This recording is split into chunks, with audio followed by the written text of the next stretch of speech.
6 months into the war with Iran, Tehran is re-engaging in diplomacy. Qatar's foreign minister met with his Iranian counterpart yesterday, and their goal was to create suitable conditions to resume peace talks. But President Trump says there's no timeline for getting back to those talks. This week, the U.S. shifted its strategy by hitting Iran and its allies with more crushing sanctions. Both sides, though, remain deadlocked over who controls the Strait of Hormuz. Iran and Oman made a deal to open a temporary shipping route, but Tehran wants the U.S. to remove its naval blockade of the strait. The White House says that's not happening. We don't want to speak to them. We're not looking to meet or anything. The strait is open. We're taking a lot of boats. Millions and millions of barrels of oil are coming out of the strait every day. Other countries recognize that.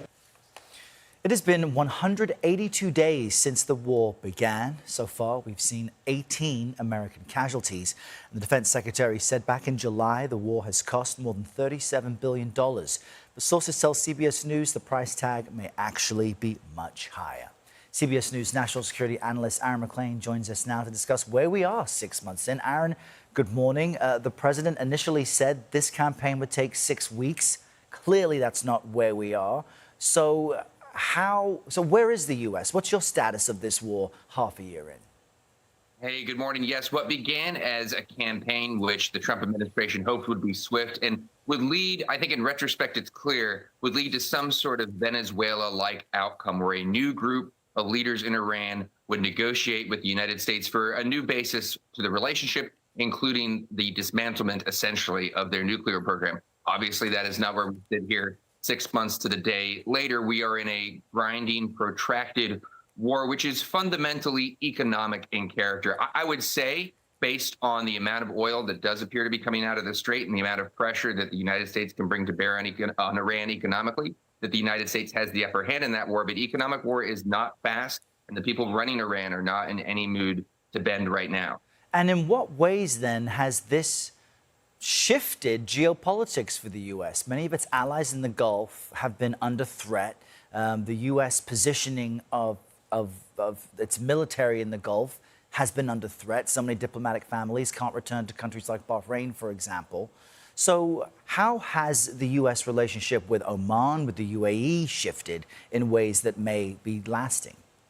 Yeah, this is the perfect question, because this is the risk that the United States has now exposed itself to. And I think this is also why you see President Trump not simply walking away and washing his hands of this. If the United States were to simply walk away right now and say, fine, Iran, take the Strait of Hormuz, it matters more to other people than it matters to us anyway, which the president's flirted with a couple of times, then countries like Oman, Gulf countries further to the north, would have no choice but to fully accommodate themselves to Iranian power in the region. The United States would no longer be a significant strategic factor there. The U.S. military wouldn't be in the Persian Gulf. It would be a whole new world in that region, and that's why you see this ongoing conflict in the Strait. Yeah, and in some ways it is a whole new world already. You know, we've been reporting on the CIA director's visit to Moscow this week. Has the U.S., do you think, been underestimating effectively Iran's shadow alliance with Russia and China? What work is there to be done there? Well, it's hardly that shadowy these days. I mean, it's pretty clear that Russia and China, in different ways, are not only supportive of Iran, but of course, Iran is supportive of China, and in particular, Russia. China, more of an economic relationship with oil sales, but with Russia, there is direct and fairly involved military cooperation on drone technology, amongst other issues. And that's, by the way, another risk in this economic war. Will Moscow and Beijing decide that some sort of direct subsidy to support Tehran is in their interest just to keep this going? We'll have to see.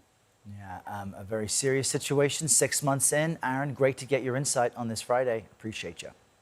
Good to talk to you.